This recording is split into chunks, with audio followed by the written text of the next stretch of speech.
Hi at class, now we are reading the Understanding Criminal Justice. This is the part second video of this chapter.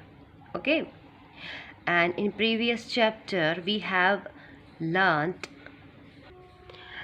the meaning of criminal justice and the role of police. FIR, first information report, then rights of arrested person, hierarchy of the police force. Okay, and in this video what we will read, role of the public prosecutor. Let us understand what is the meaning of public prosecutor. Student, public prosecutor is a lawyer. ये एक lawyer होते हैं, is a lawyer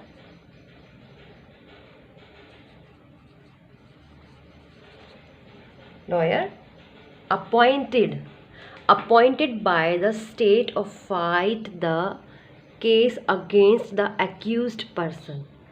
Accused person means जिसने अपराध किया है उसके खिलाफ इसको अपॉइंट किया जाता है ताकि वो जिसके पूरा का पूरा न्याय दिलवा पाए और जो रियल में दोषी है वो ना बच पाए.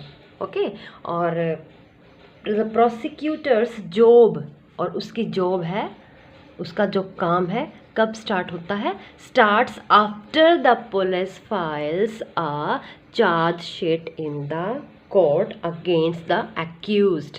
और जब चार्जशीट फाइल हो जाती है कोर्ट में तब प्रोसिक्यूटर अपने पेपर्स को संभालते हैं और उनके लिए उनका काम स्टार्ट हो जाता है. Okay, and the student, the prosecutor has a very important role to play. He or she represents the state in criminal offense to be a crime against society. Okay, and the public prosecutor helps the court arriving at the truth. Okay, जो सच होता है वो उस बात की क्या करते हैं, कोर्ट के सामने अपनी बातें रखते हैं and to decide whether the accused is guilty or not. Okay,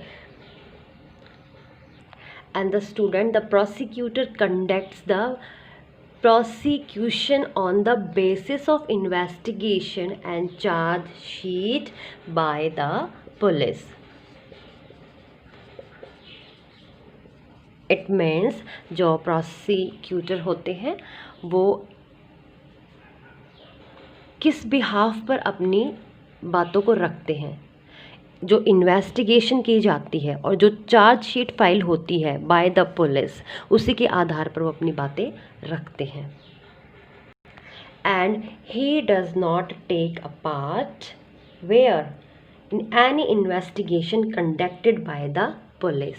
जो पुलिस जितने भी इन्वेस्टिगेशन कर रही है वो उसमें बिल्कुल भी पार्टिसिपेट नहीं करते हैं. Okay, and the student, the prosecutor has to present all evidences and witnesses before the court. Court में अपने मुकदमे को रखने से पहले, अपनी बातों को रखने से पहले वो क्या करते हैं, जितने भी एविडेंस होते हैं और विटनेसेस होते हैं, गवाह होते हैं, उन सभी को क्या करते हैं, रिकॉर्ड में अपने पास रखते हैं और बाद में वो जज के सामने उन चीज़ों को पेश करते हैं. And student, it is for the public prosecutor to establish the guilt against the accused in the court. And one more thing student, it is very important that the public prosecutor is impartial and objective in conducting the trial. Okay, prosecutor को कैसा होना चाहिए, impartial, बहुत ज़रूरी है ये, impartial and objective in conducting the trial so that the judge can decide the case on the basis of facts and the accused gets a fair trial. Got it? And student, he was Ujjwal Nikam. ये public prosecutor है named Ujjwal Nikam. Welcomes Kasab hanging, calls it a victory for the country. आपने अब देखा होगा, आपने सुना होगा कसाब कौन था? एक टेररिस्ट था और उसने कहाँ अटैक किया था? ताज होटल पर इन मुंबई। सो क्या था, उसको सज़ा दिलाने के लिए इसने बहुत बड़ी जीत हासिल की थी, बहुत से एविडेंस और विटनेस कलेक्ट किए थे और फिर उसको जज के सामने अपनी बात को रखा था। ओके, और फिर कसाब को क्या हुई? फांसी की सज़ा सुनाई गई। That was the great victory for the country. Okay student, Nikam appeared for the prosecution in the Session Court and High Court and assisted Senior Counsel Gopal Subramaniam in the Apex Court in the case against Ajmal Kasab's for 12/11 terrorist attack in Mumbai. कब हुआ था? 26 नवंबर, terrorist attack in Mumbai. और इसने क्या किया था? बहुत बड़ी जीत हासिल की थी हमारे देश के लिए। And the student, article 39A of the constitution states में क्या दिया गया है? Every citizen has a right to be defended by a lawyer. It means जो भी एक्यूज्ड पर्सन होते हैं, किस में? इन द पुलिस के सामने। लेकिन कई बार क्या होता है, बहुत से ऐसे लोग होते हैं जिन्होंने अपराध नहीं किया होता और वो क्या होते हैं? पकड़े जाते हैं। तो क्या होता है, उनको भी अपने आप को बचाने के लिए लॉयर की ज़रूरत पड़ती है। सो ये चीज़ें हमारी कहाँ मेंशन है? Article 39A of the constitution states में मेंशन है कि हर एक सिटीज़न को राइट है कि अपने आप को बचाएं और to be defended by a lawyer.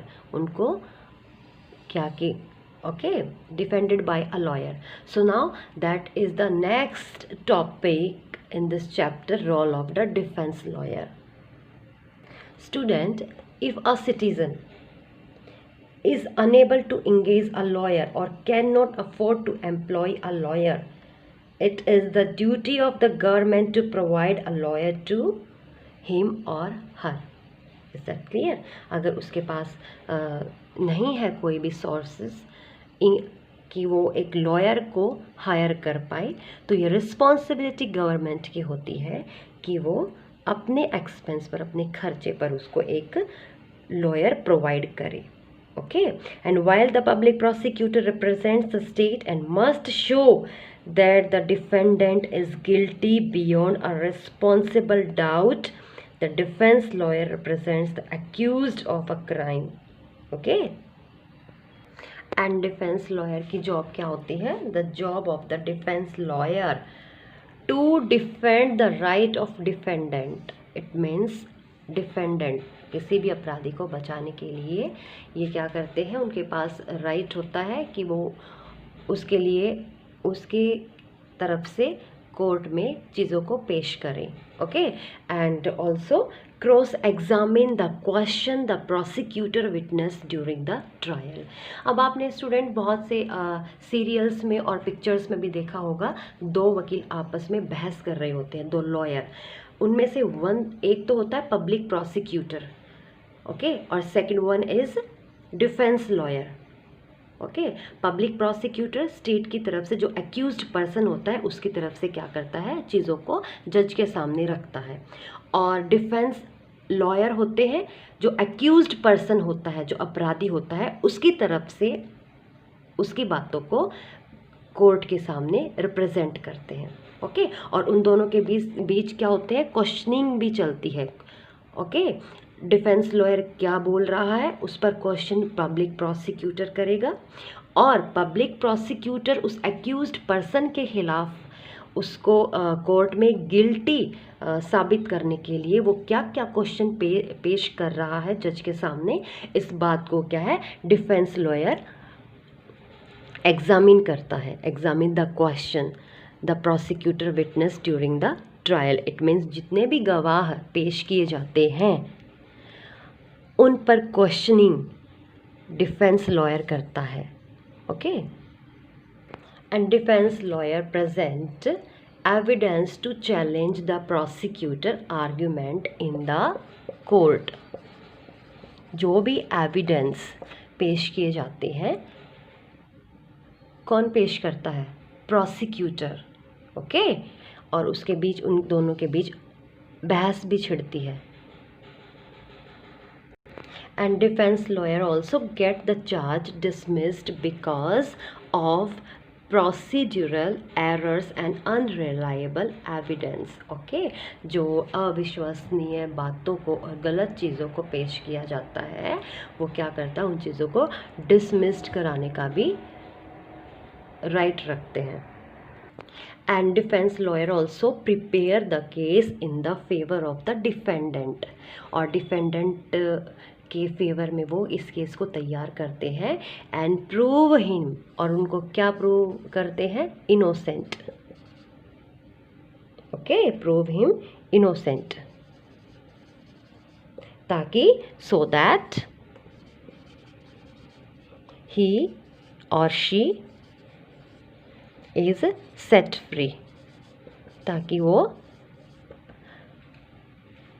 यहाँ से उनको फ्री किया जाए जेल होने से। एंड द स्टूडेंट इसमें क्रॉस एग्जामिन चलता है। And the cross examine means the questioning of a witness during a trial, okay. And more about student, during cross examination the defense lawyer seeks to persuade the judge that the witness produced by the prosecutor is inconsistent and lacks knowledge of fact, or the evidence is biased against the defendant, okay. अब जब अपनी बातों को दोनों lawyer रखते हैं, किसके सामने? जज के सामने। कौन कौन? Public prosecutor and defence lawyer. उनकी बातों को कौन सुनता है? जज, ओके। सो जज उनकी बातों को बिल्कुल ध्यान से सुनते हैं और उनकी जो इम्पोर्टेंट थिंग्स हैं उनको बीच में भी रिकॉर्ड करते हैं साथ ही साथ में। So the judge acts as an umpire in the game. He plays a very important role in our judicial system, okay. The judges listen the argument given by the public prosecutor on behalf of the state and defense lawyer on the behalf of the accused, okay. Got it? It means defence lawyer और public prosecutor, इन दोनों की बातों को बिल्कुल वो अच्छे से सुनते हैं। And he listens to the witness and examines the evidence put forward by the both the parties, okay. और वो क्या करते हैं? जो दोनों की दोनों पार्टीज होती हैं, बोथ पार्टीज, किसकी तरफ से? पब्लिक प्रोसिक्यूटर और डिफेंस लॉयर, उनकी विटनेसेस, उनके गवाहों की बातों को भी अच्छे से सुनते हैं और उनको एग्जामिन करते हैं, जितने भी एविडेंस जज के सामने रखे जाते हैं बाय द पुलिस। और डिफेंस लॉयर भी अपनी बातों को रखते हैं और पब्लिक प्रोसिक्यूटर भी।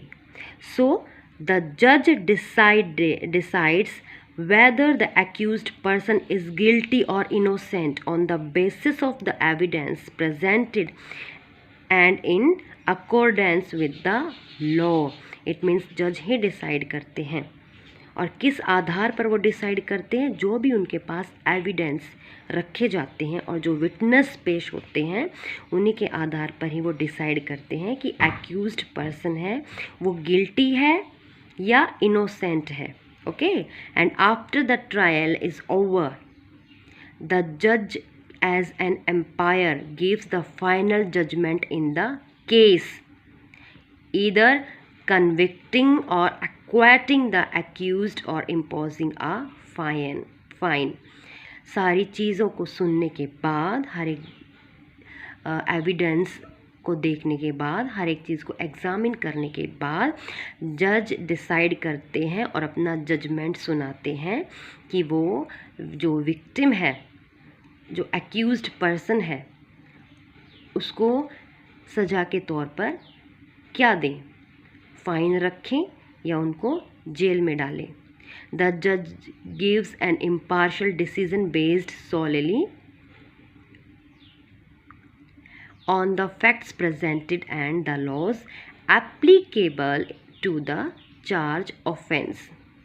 Okay, and student, if one party is not satisfied with the judgment, an appeal can be made in the higher court, from district court to high court, and from high court to Supreme Court, where the entire case is re-examined. It means if the party is not satisfied, it means if the party is not satisfied with the judgment, an appeal can be made in the higher court. तो वो appeal क्या कर सकते हैं? It means, listen to me, अगर accused person, यहाँ पे party की बात की गई है, अगर accused person नहीं है satisfied कि उसको सज़ा हुई है, या उसके अगेंस्ट में जिसने केस फाइल किया है पब्लिक प्रोसिक्यूटर की तरफ, जो पब्लिक प्रोसिक्यूटर जिसकी तरफ से फाइट कर रहे हैं, अगर वो सेटिस्फाइड नहीं है, so appeal can be made. So appeal कहाँ की जा सकती है? Appeal can be made in the higher court. उससे ऊपर कोर्ट में अपील कर सकते हैं.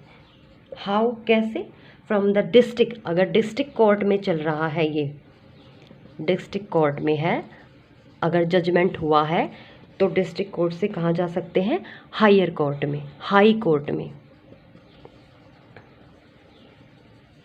Got it? Okay.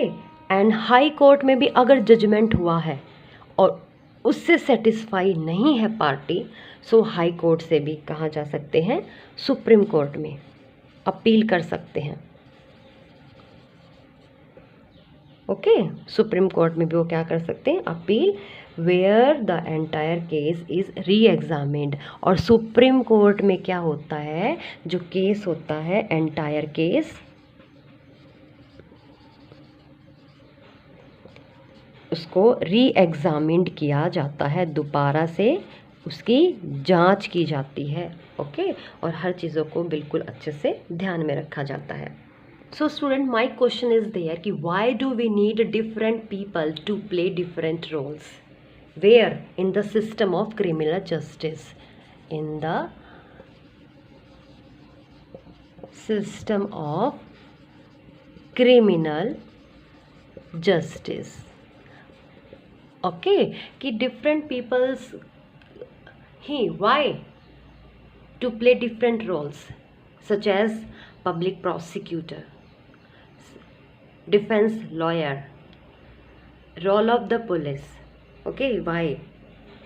Because student, justice is possible only if different people involved in criminal justice do their job independently and in an impartial manner. Okay, impartial manner. कि किसी के भी साथ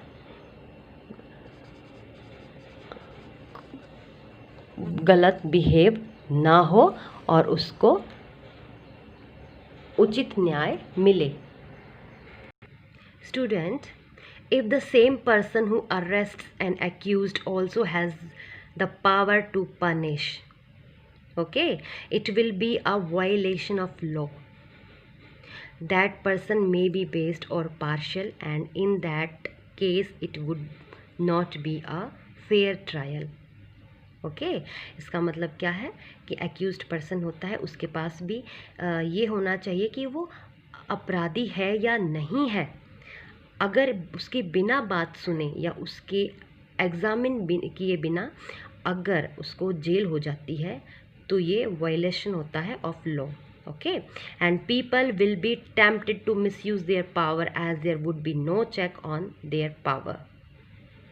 and fundamental rights will have no meaning as there would not be any safeguards for their protection.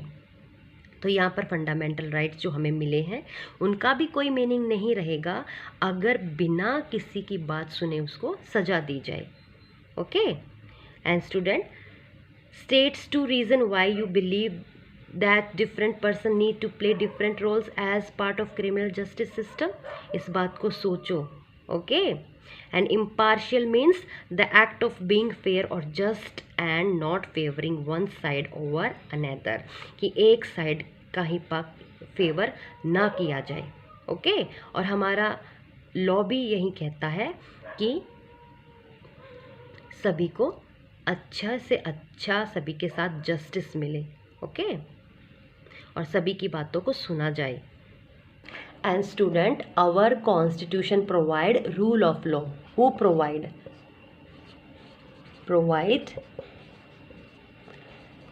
Constitution,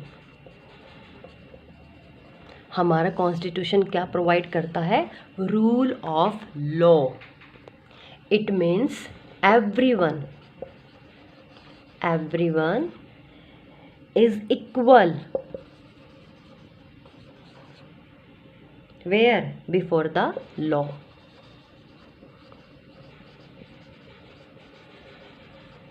Okay, and is subject to the law of the land. No one is above the law. कानून से ऊपर कुछ भी नहीं है। Violation of law is a punishable offense. Is that clear? It means violation.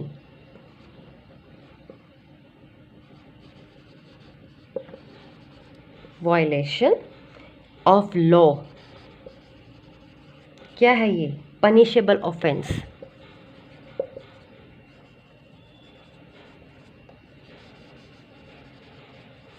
Okay, and student, the constitution, okay, also lays down the basis or guidelines on which the legislature make laws for the country. Okay, if the judiciary thinks that a law made by the legislature goes against the provisions of the constitution, it can abolish the law. अगर judiciary ये देखती है कि जो legislature कानून बनाती है, आपको मैंने पहले भी बताया था कि लेजिस्लेचर असेंबली क्या करती है? टू मेक द लॉ, ये कानून बनाती है हमारी कंट्री के लिए, फॉर आवर कंट्री। और अगर वो कॉन्स्टिट्यूशनल नहीं है, कॉन्स्टिट्यूशन के खिलाफ है, तो उन कानूनों को वहीं पर रद्द कर दिया जाता है। Abolish that law. Okay, and student, every citizen irrespective of his caste, class, gender or religion is given the full opportunity to defend himself. हर एक सिटीजन को राइट है कि अपने आप को वो डिफेंड कर पाए, and this is known as fair trial. Is that clear? And the court can declare a person guilty only after the guilt has been established by a specific process prescribed for it, and justice is possible only if there is a fair trial. Okay, and the student, just remember Article 21 of the Constitution. What guarantees all citizen the right to life? Just remember Article 21 में क्या दिया है कि हर एक citizen को जीवन जीने का हक है। Okay, and it means that the life of freedom of a person can be taken only by following a reasonable, fair and impartial legal procedure. Fair trial also requires that the country has a system of rule of law. It means fair trial.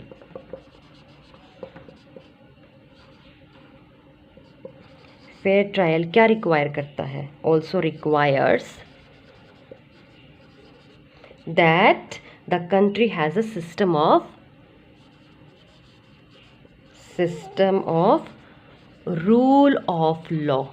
Okay, कि सभी system है वो rule के हिसाब से चलेंगे। Okay, और कानून से बढ़कर कोई भी चीज़ नहीं होगी, और सभी के साथ फेयर जस्टिस होगा, सभी की बातों को अच्छे से सुना जाएगा। ओके, चाहे वो एक्यूज्ड पर्सन है, उसके बिहाफ पर डिफेंस लॉयर चीज़ों को रखेगा, या पब्लिक प्रोसिक्यूटर है, अगर कोई रियल में अपराधी है तो वो हर हालत में उसको सज़ा दिलवाएंगे। Okay, so student, now our chapter is over. I think you got it. Till then, keep reading.